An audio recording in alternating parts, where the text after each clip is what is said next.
I thought we'd start. We've got some time to have a little dialogue about where the Army is today, where it's going, and then we'll open it up to some audience Q&A. I thought we'd start by talking about the operating environment that the Army is facing today and then what you're looking at in terms of future challenges. We're in this situation now where we've come out of a decade plus of these large-scale counterinsurgency wars. Obviously, we still have troops in Afghanistan. We have them back in Iraq, but in smaller numbers. We see a range of different challenges from a resurgent Russia, continuingly chaotic Middle East and North Africa, increasingly sort of China. When you look at these, what are the highest priority things for you in terms of readiness and then shaping the force for the future, and how are you thinking about those challenges? Well, a couple things. And I've, I don't know, in speeches, forums, et cetera, over the last couple months, I've talked about sort of the world according, to my view anyway. And I see several challenges. You can go region, you can go by country, you can go by function, et cetera, but I think Russia, China, North Korea, Iran, and ISIL are obviously kind of your top 4 or 5 in there. I was asked in testimony to sort of to rank order those. I said Russia, and I still think Russia remains the #1 threat to the United States because they're the only country on earth, they're the only entity on earth that has the capability to destroy the United States. So it's an existential threat. And they've had that capability for a long time. But when you add a few things that have changed since around the turn of the century or so, you've got significant military modernization, you've got doctrinal changes, and not insignificantly, you've got a foreign policy that seems to have shifted, at least in my view, from the 1990s sort of time. It shifted into an aggressive stance. And invasion of Georgia, seizing of the Crimea, invasion of Ukraine, and several other things, and cyber and so on. So I think there's a very aggressive stance. Now, President Putin and the Russian senior leaders have their own national security interests. They're obviously behaving in accordance with what they think is right for Russia, but they have violated quite a few international norms that have been long-standing for centuries. And it's the first time in Europe that we've seen sovereign boundaries violated since World War II. You could argue that 1956 Soviet invasion of Hungary or the 68 invasion of Czechoslovakia, you could say they violated as well, but they were part of the Warsaw Pact and those Soviet forces were already in place. Yeah. This is a qualitatively different set of circumstances that have unfolded in Europe. So I think that's, you match the capability, the nuclear capability, and then the reformed conventional capability, and then you add intent, and we can judge intent based off of recent behavior as aggressive, then I think that makes for a potentially very dangerous kind of mix there. So I think that's a very significant threat. ISIS is equally dangerous, but in a different way. They don't have the capability, conventional or otherwise, but they clearly have intent, aspirations, and they've demonstrated a reach into Europe and the United States. So you've got those two I'd put right at the top. If you look at the Middle East writ large, there's a broader challenge facing the United States, I think. And that's the challenge of radicals within the Muslim ulema, all the way from Morocco, all the way to Indonesia, and from the Caucasus to the Blue Nile sort of thing. So that entire area of the world, which has got a billion-plus Muslims in it, the vast majority of which, 95, 6, 7%, are hardworking folk who just want to make a better living for their family. But there's been a movement out there for going on 100 years now that posits an alternative way to organize your society. And that fundamentally is an Islam, what we think of as radical Islam or militant Islam, and it's got different names. The current manifestation of that, the most violent one, is ISIS and Al-Qaeda, but there's a whole string of organizations out there, maybe 50 to 100 of these things. Some are small, some are big, some have greater or lesser capability, that are all part of this broader movement. ISIL, though, is a discrete organization. They've got chain of command, they've got organizational structure, they're a de facto government in many ways. They control territory, and they have expanded significantly to other parts of the world. So we know they're operating in North Africa, Nigeria, East Africa.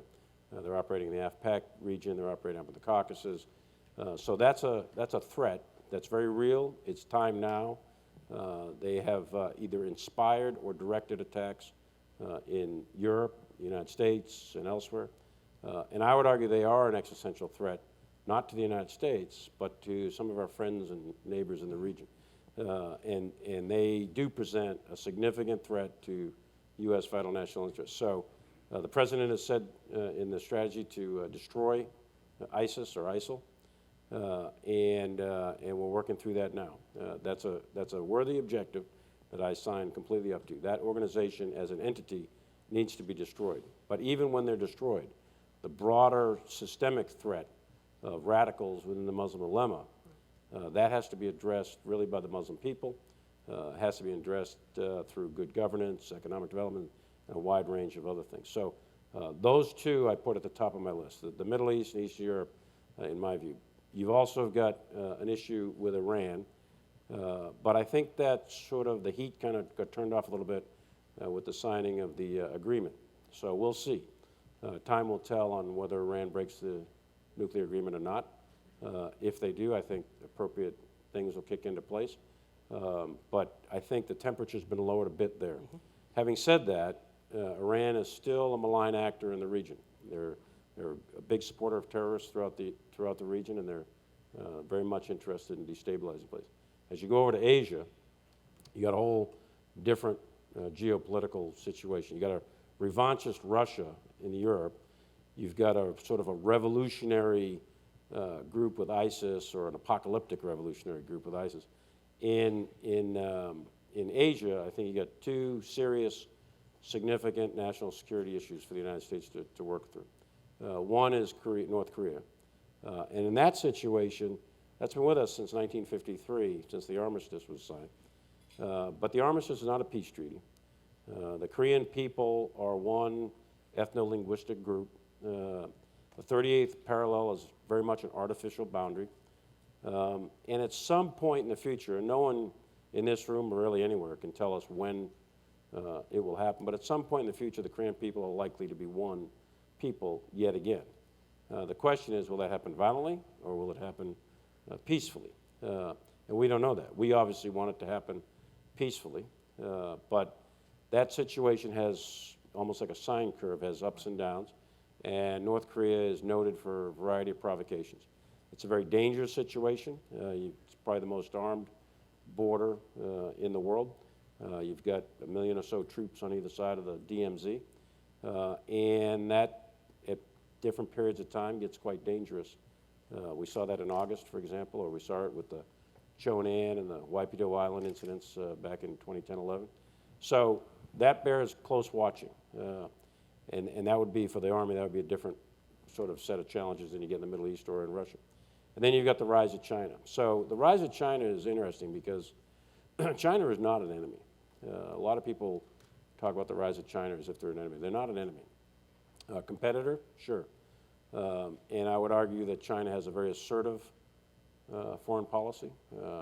They're clearly building islands and the islets in the South China Sea, and they're trying to assert what they perceive to be their sovereignty over mineral rights, oil, and that sort of thing. But aggressive in the sense of crossing international boundaries, invading other countries, we don't see that yet. So now the challenge with China is the Thucydidean trap that people talk about. So you got a rising power, China, and you got a status quo power, the United States. And the rules of the international order were written back at the end of World War II, Bretton Woods and all that. So China has benefited from those rules. Their economy has grown immensely since 1979 and Deng Xiaoping and all that. So you've got a huge economic growth in China that's occurred, and there's no doubt that the global economy has shifted from a North Atlantic-based economy, which it was for about 5 centuries, to now a North Pacific-based economy. And we're in the middle, I would argue, we're in the middle of that transition. It's not yet in the history books. So we're in the middle of that transition, and historically, when you see a economic power shift like that, you'll also see military power follow that. And we are seeing that. We're seeing the significant rise in Chinese military capabilities across the board. Secretary Wark may have mentioned some of that. We're watching it closely, but I think that with China, you're playing the long game here. You're looking at the China dream that they publicly talk about, the 2-100s, the birth of the Chinese Communist Party, and then the revolution in 1949. So they're looking at it really out to about 2049, 2050 timeframe. So I think you've got to play the long game with China, and we have to see which way it goes. There's nothing inevitable about China becoming an enemy. History is not optimistic about it, by the way. Harvard did a great study, and I think they come out with 15 out of 18 cases of a rising in status quo power ended up in military conflict, and the other 3 were significant military tension. But it's still not inevitable. So it depends on how it's managed over time, a lot of diplomatic actions and so on and so forth. But that's a different security challenge. What bothers me about Asia is a couple of things. You've got a series of unresolved territorial disputes that date back to World War II. You've got, which is really kind of a quiet arms race going on. If the data I saw was correct, you've got about 40+% of worldwide military sales occurring in Northeast Asia.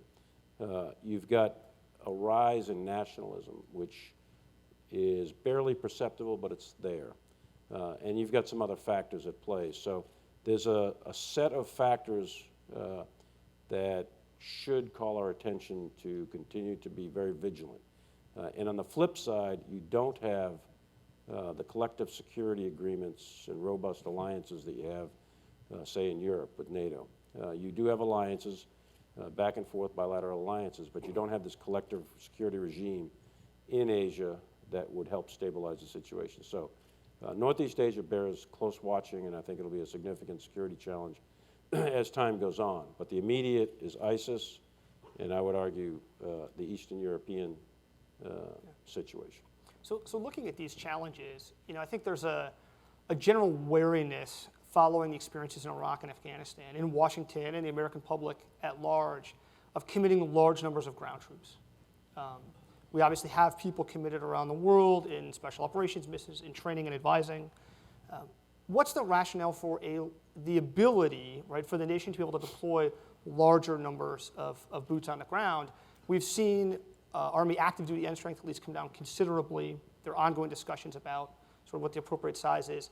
How should we think about sort of this piece of the joint force as a tool in terms of furthering U.S. interest, the need we would have to do that?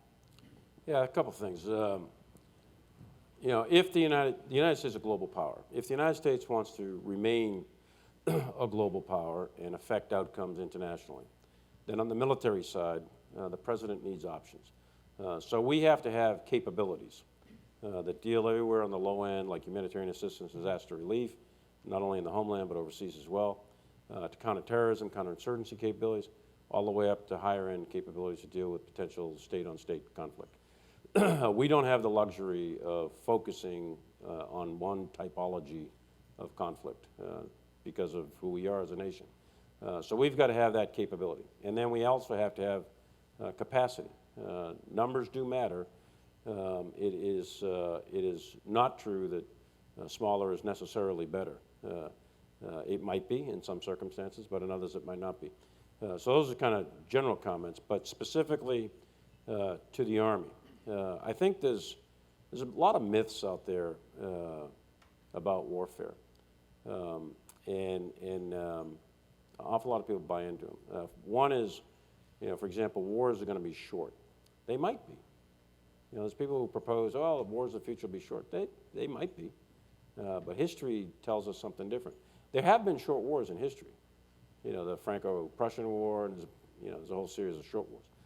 But typically speaking, wars tend to cost more in both lives and treasure and go on longer than the initiators of those conflicts thought when they began. Yeah. So the short war myth is alive and well. Another myth, I would call it a myth, is you can win wars from a distance. It's a very American myth. We like it because we're very high-tech and very innovative, and there's a perception that you can win a war from a distance through standoff munitions, precision-guided munitions, aircraft, naval fire, et cetera. I think that if you're, it depends on what you're in. I mean, if what you want to do is punish, then you can do that from a distance. If you want to attrit, you can do that. If you want to shape, prepare the environment, you can do all that.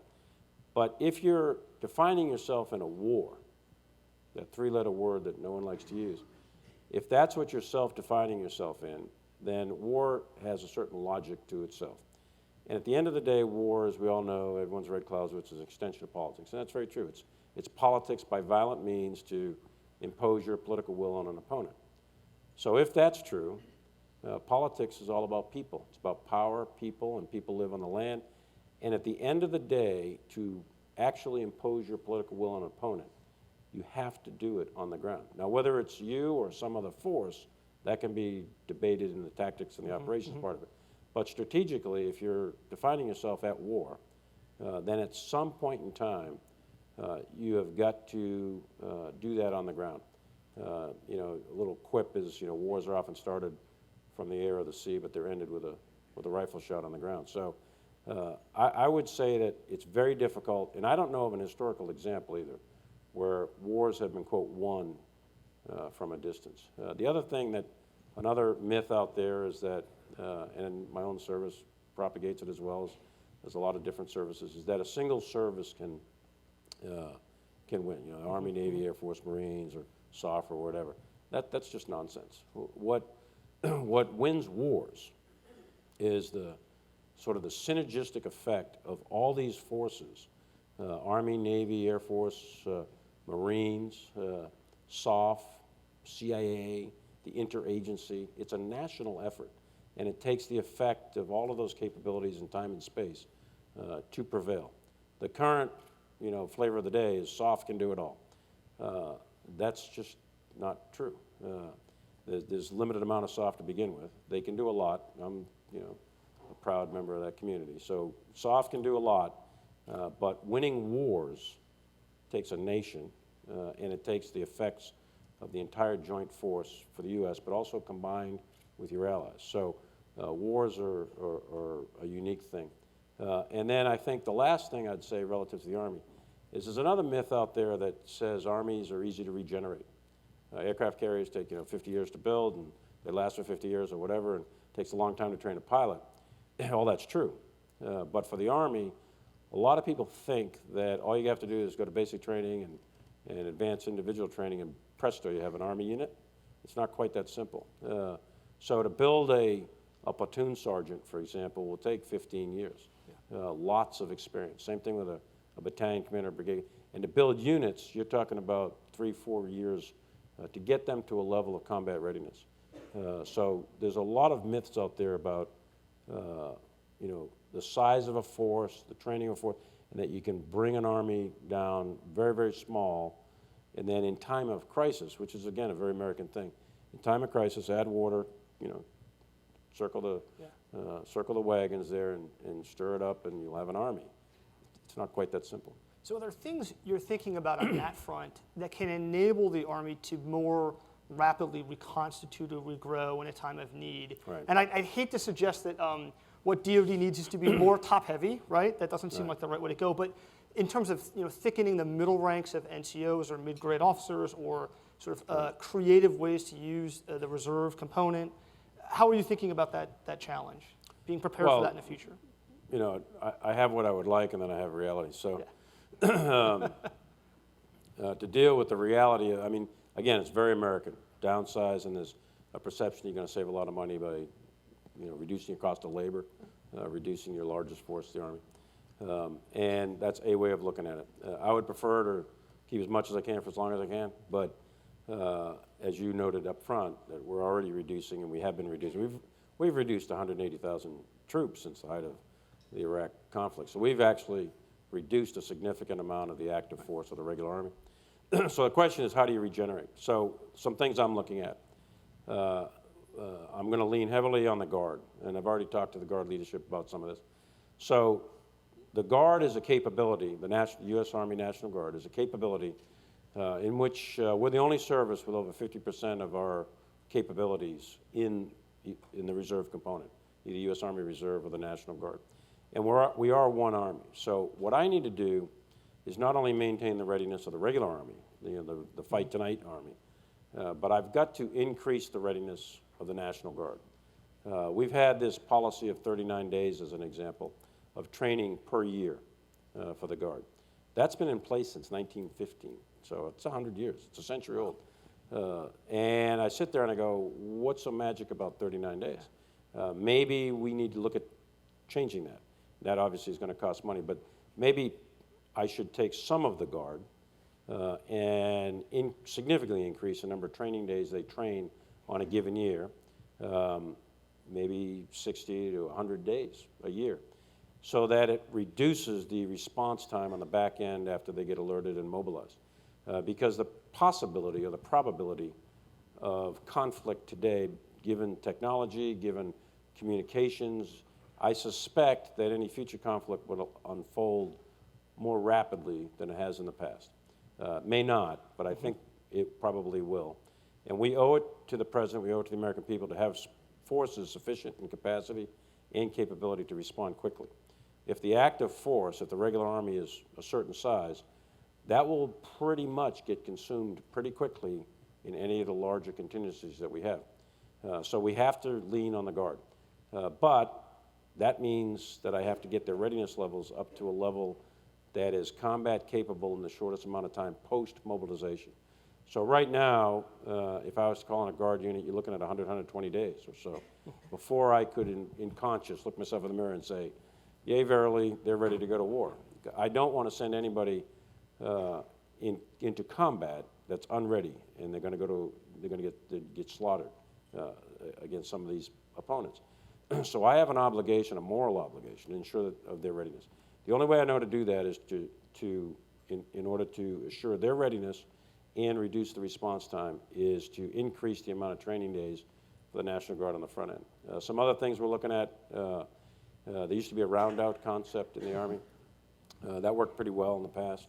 We sort of got away with it, or got away from it. So I want to go back to, we're exploring round-out brigades, but not only round-out where the National Guard rounds out the active component, but I'm also taking a hard look at active component rounding out the Guard.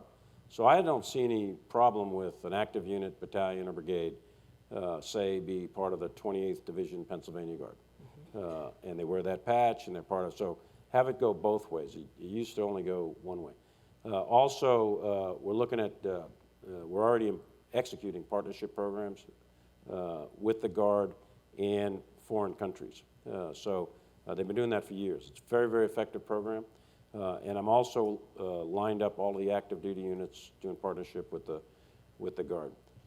And there's a wide variety of other initiatives that I'm working with the Guard, but the whole intent is to increase readiness, reduce response time. Then the other piece you talked about, which is really to maintain a higher number of leaders on active duty, so that if you have to expand rapidly, you have leaders that can take folks over. So I've got folks looking at a variety of concepts. One of them is to build, train, and advise units for overseas deployments.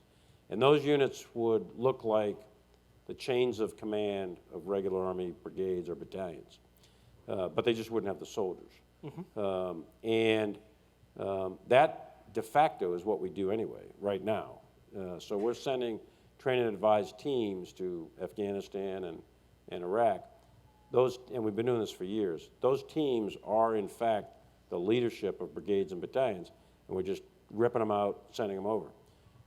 The negative of that is we're destroying the force structure of those units and reducing their readiness levels by taking the chain of command out. So I said, a couple months ago, I said, I want to take a look at creating units that are literally chains of command, that during COCOM Commander Phase 0 type operations, they can be used for train, advise, and assist.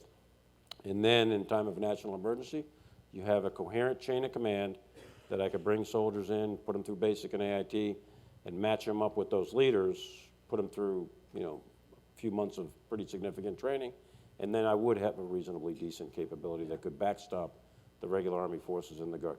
So there's a bunch of initiatives we're looking at to regenerate the force. But regeneration of a force significant enough to fight a war is not that easy. So there's no magic bullets out there for it.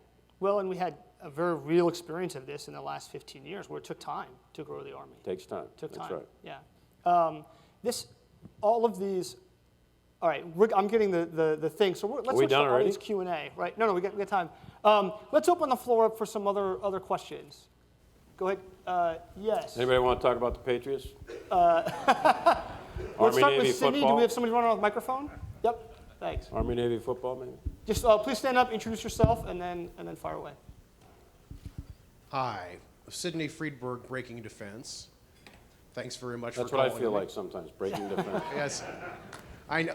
I have to explain that name. It's implicitly breaking news about, but we truncated it perhaps a little too far.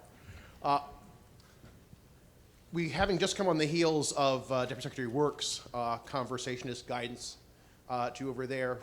When we hear about the offset, there's sort of lots of images of laser weapons and man-on-man teaming and complex things. And the Army, of course, is struggling just to have, just to modernize its own major platforms incrementally.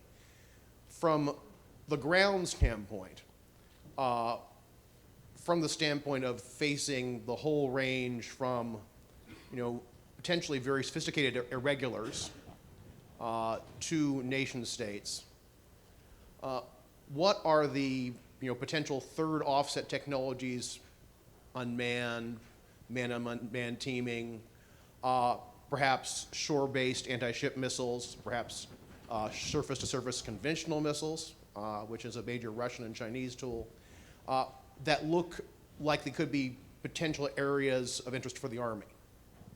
Okay. I break up, the guidance I've given the Army staff is my number one priority is readiness. Second is the future force. And then I have as a constant priority is troops and their families. So on the future force piece, I break that into chunks of time. So readiness for me is really my current operation, if you will, and that's today out to, say, 4 or 5 years from now.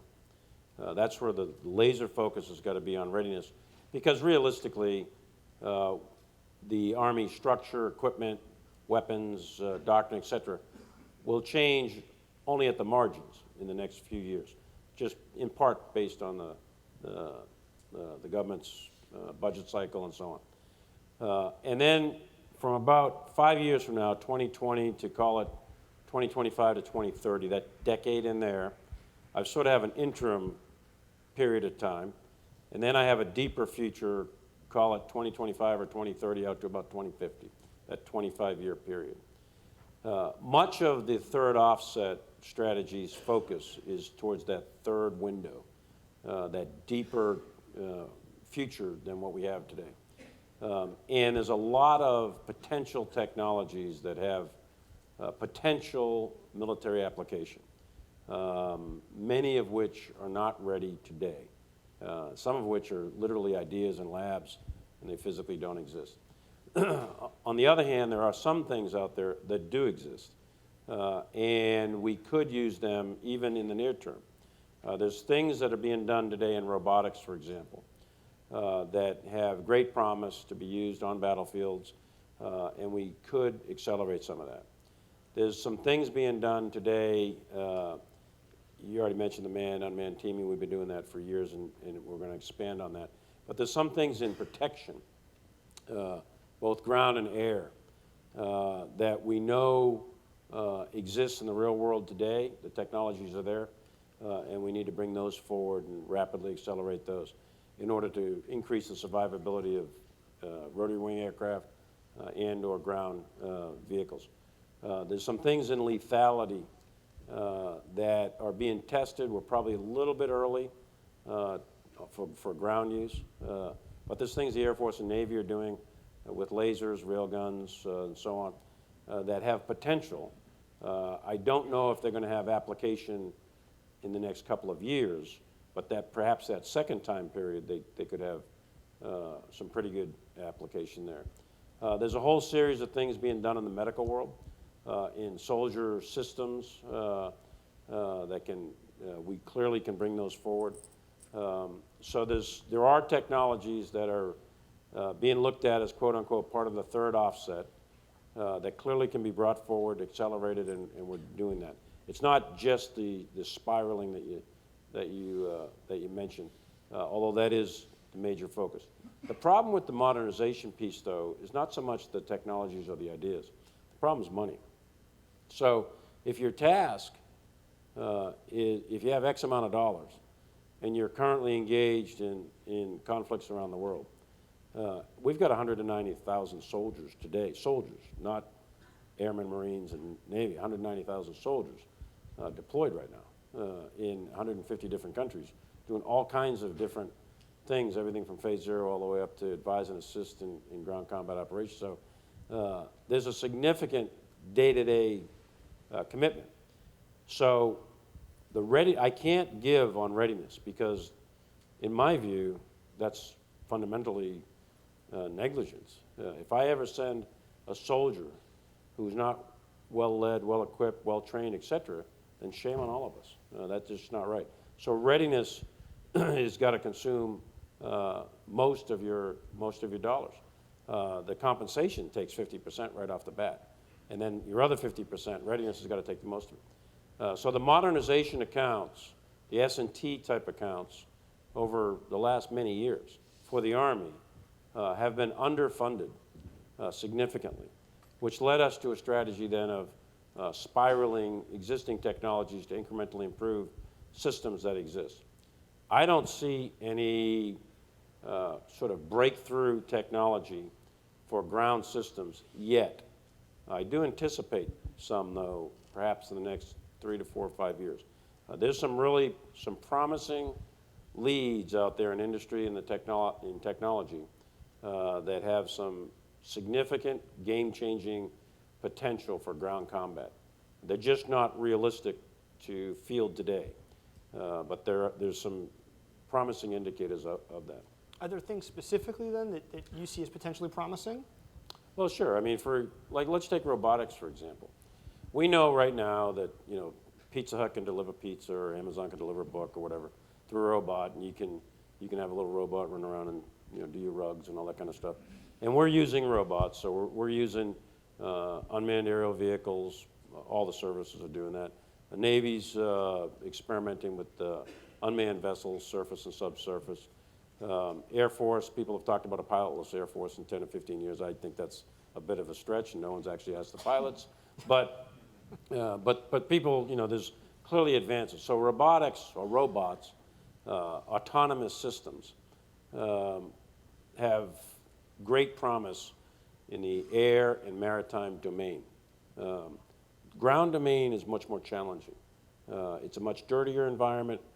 It is not an environment that lends itself easily to robots just flying straight lines or zigging and zagging through the sky or the water. You've got a lot of intervening variables on the ground.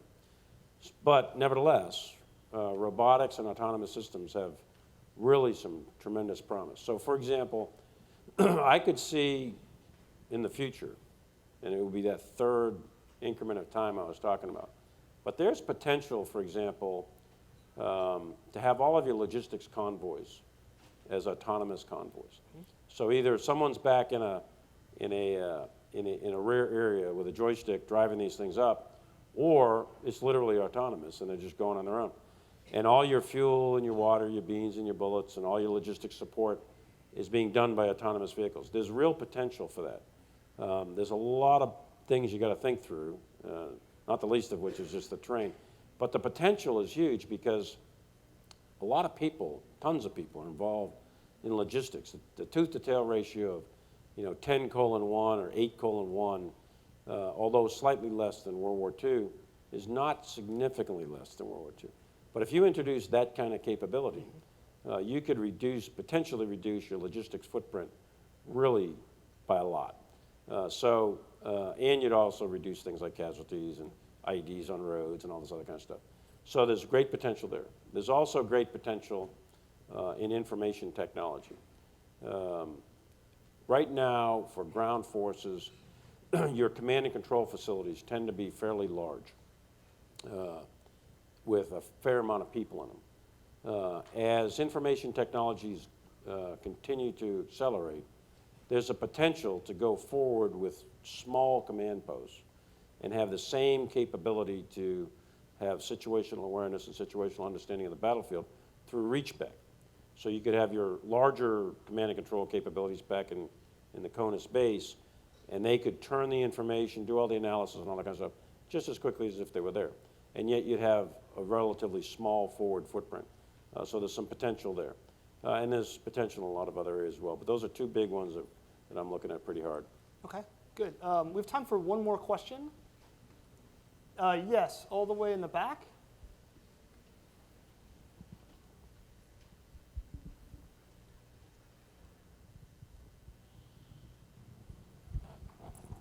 James Drew from Flight Global.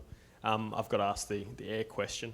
As you look at being a more agile force, is it a priority of yours to maybe go faster on things like future vertical lift?